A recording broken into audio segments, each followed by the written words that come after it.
Question number 5. Give reasons. A. Water is not used to control fires involving electrical equipment. Answer. Water is a good conductor of electricity. If used to control fires involving electrical equipment, then the person dosing the fire might get an electric shock. Also, water can damage electrical equipments. Hence, water is not used to control fires involving electrical equipment. CO2 extinctions are ideal for places with a lot of electrical equipment such as offices or server rooms because they are safe to use on fires involving electrical apparatus. Carbon dioxide extinctions do not leave any residue unlike a foam extinguisher. अगर कहीं भी electrical equipment को आग लगी हो तो वहां पर वाटर को यूज नहीं करना चाहिए। इसका क्या कारण है? इसका कारण यह है कि वाटर जो है वो गुड कंडक्टर ऑफ इलेक्ट्रिसिटी है, यानी कि ये अपने में से आसानी से बिजली इलेक्ट्रिसिटी को पास होने देता है। अगर कहीं भी इलेक्ट्रिकल इक्विपमेंट को आग लगी हो और वहां पर हम पानी डालते हैं तो हो सकता है कि जो पर्सन पानी डाल रहा है आग पर उसको इलेक्ट्रिकल शॉक लगे। दूसरा ये भी बात है कि इलेक्ट्रिकल इक्विपमेंट जो है वो पानी से डैमेज हो जाते हैं, इसलिए अगर कहीं भी इलेक्ट्रिकल इक्विपमेंट पर आग लगी हो तो उसको कंट्रोल करने के लिए वाटर को नहीं यूज करना चाहिए। हमें ये भी पता होना चाहिए कि इस तरह की फायर को कंट्रोल करने के लिए हमें कार्बन डाइऑक्साइड बेस्ड एक्सटिंग्विशर्स को यूज करना चाहिए, क्योंकि ऐसी जो आग है जो कि इलेक्ट्रिकल इक्विपमेंट को लगी हो वहां पर बहुत से इलेक्ट्रिकल ऑपरेटर्स होते हैं और अगर हम carbon dioxide based extinguisher use करते हैं तो ये कोई भी रेसिड्यू बाकी नहीं बचता। अगर हम इसको यूज करते हैं इससे जो इलेक्ट्रिकल इक्विपमेंट है उनको कोई भी नुकसान नहीं पहुंचता। Next, give reasons. B. LPG is a better domestic fuel than wood.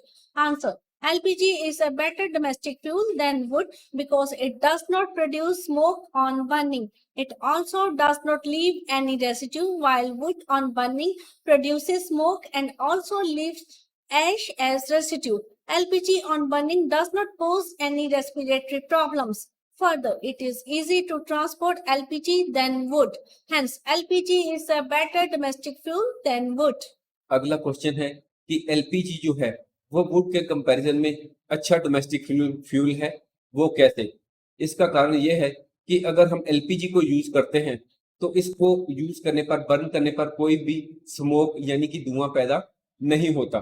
दूसरी बात यह है कि अगर हम वुड को प्रयोग करते हैं, बर्निंग करते हैं घर में, तो उसको बर्न करने के बाद में बहुत सी ऐश भी पैदा होती है और बहुत सा धुआं भी पैदा होता है, जबकि एलपीजी को यूज करने पर कोई भी ऐश या रेसिड्यू लेफ्ट नहीं होता।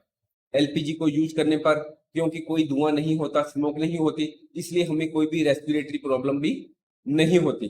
दूसरी बात यह है कि एलपीजी को ट्रांसपोर्ट करना वुड के कंपैरिजन में बहुत ही आसान होता है। इन सभी बातों के मद्देनजर एलपीजी जो है वो वुड के कंपैरिजन में एक अच्छा डोमेस्टिक फ्यूल माना जाता है। C.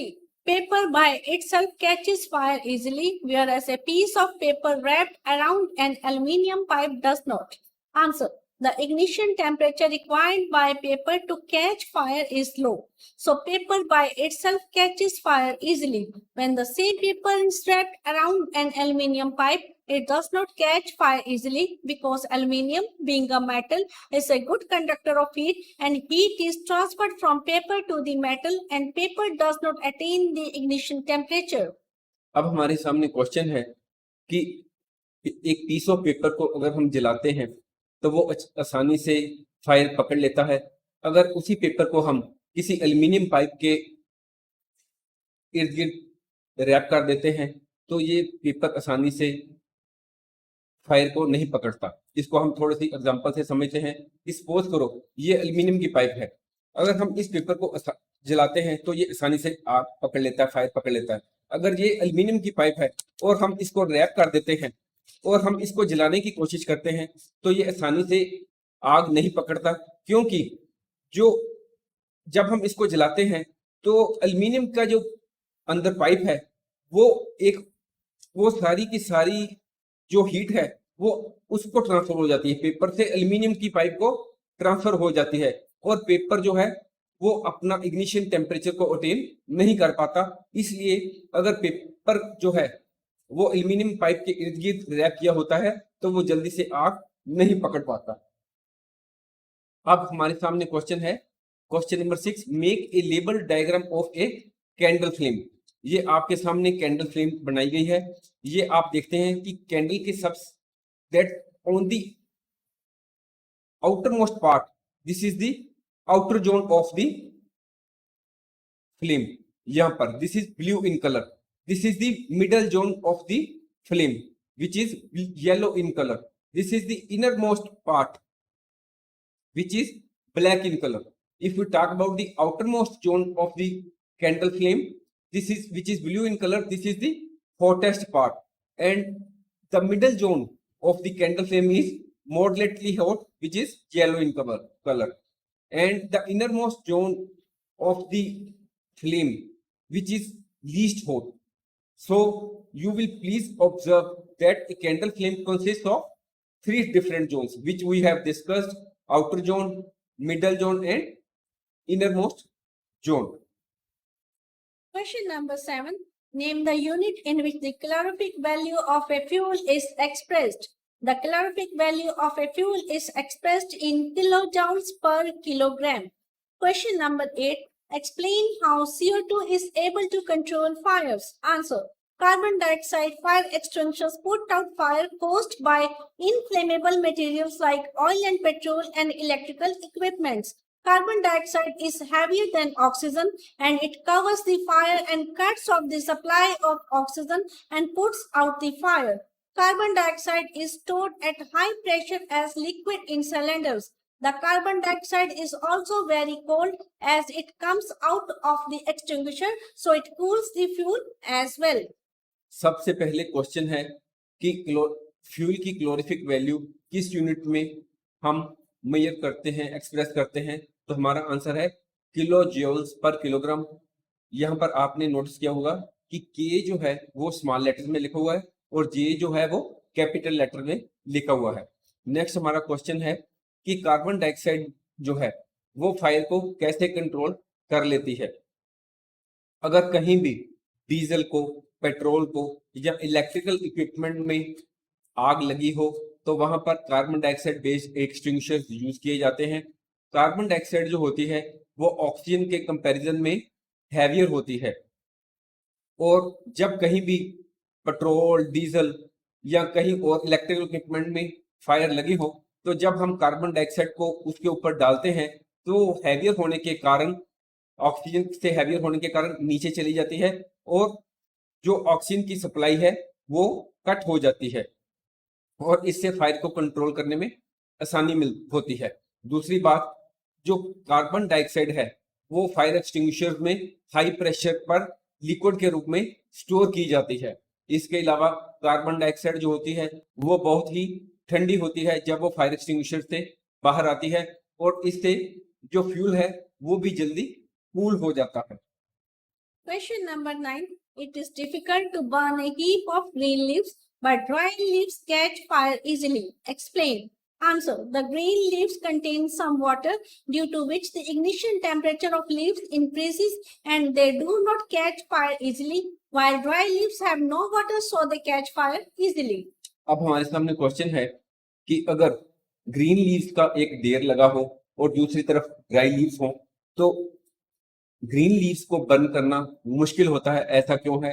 ऐसा इसलिए होता है क्योंकि ग्रीन लीव्स में कुछ वाटर होता है जबकि ड्राई लीव्स में कोई भी वाटर नहीं होता। जब हम ग्रीन लीव्स को बर्न करना चाहते हैं तो इनका इग्निशन टेम्परेचर जो है, यानी कि इनको बर्न करने के लिए जो हीट हमें सप्लाई करनी पड़ती है वो ज्यादा करनी पड़ती है, इसलिए ये काफी देर बाद ही आग को पकड़ पाते हैं ग्रीन लीव्स। जबकि ड्राई लीव्स में कोई भी पानी नहीं होता, वाटर नहीं होता, इसलिए ये आसानी से फायर को पकड़ लेते हैं। Question number 10. Which zone of a flame does a goldsmith use for melting gold and silver and why? Answer. The goldsmith uses the outermost zone of the flame to use for melting gold and silver because it is the hottest part of the flame which provides the temperature required for melting gold and silver. A candle flame consists of 3 different zones. Each zone has different temperature and different color. The outer zone is blue in color and is the hottest zone as compared to other zones.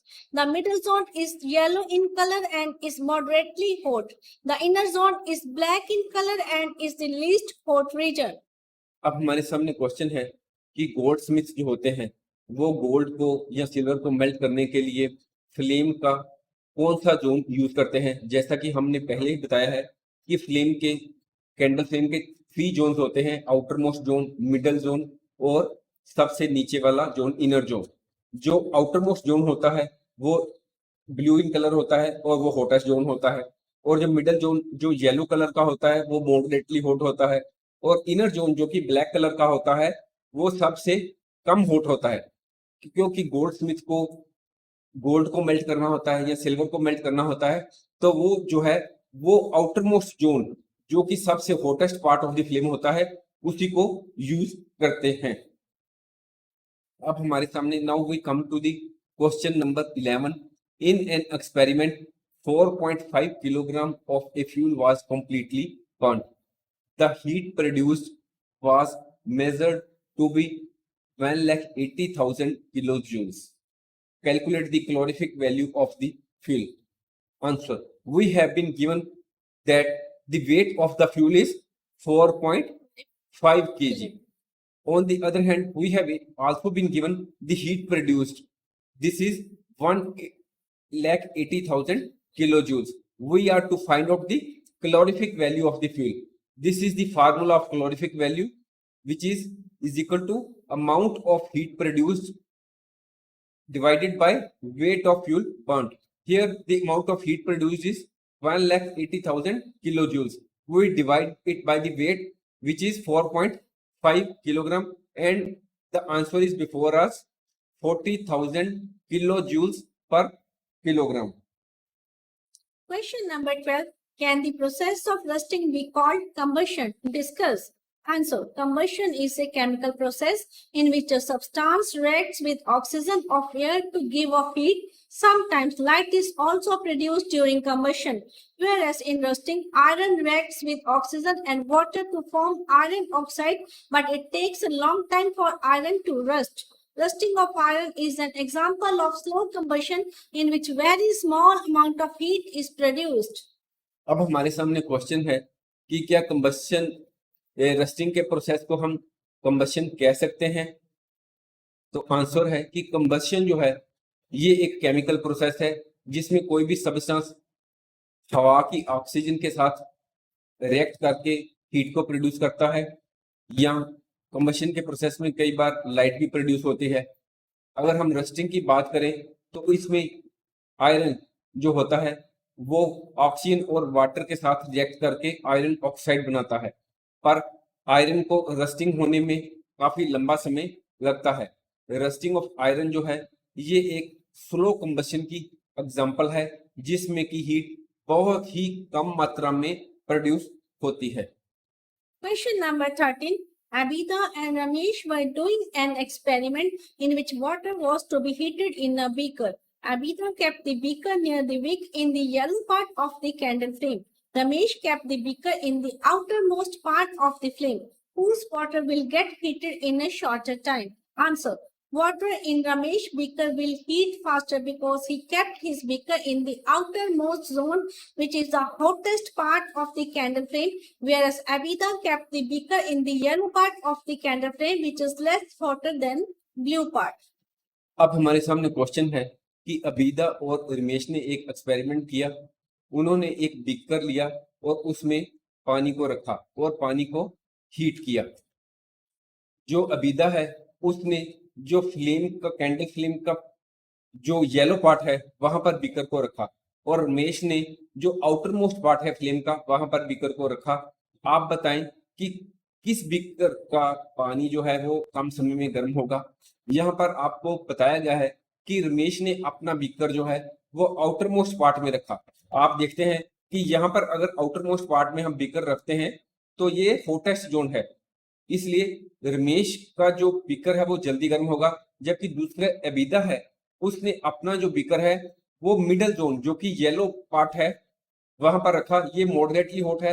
Moderately hot होने के कारण यहाँ पर जो चीज है, वस्तु है, वो देर से गर्म होगी, इसलिए रमेश का बीकर ही सबसे तेजी से हीट होगा। Thanks for watching. If you like our course, please spare some time to give a star rating to our course.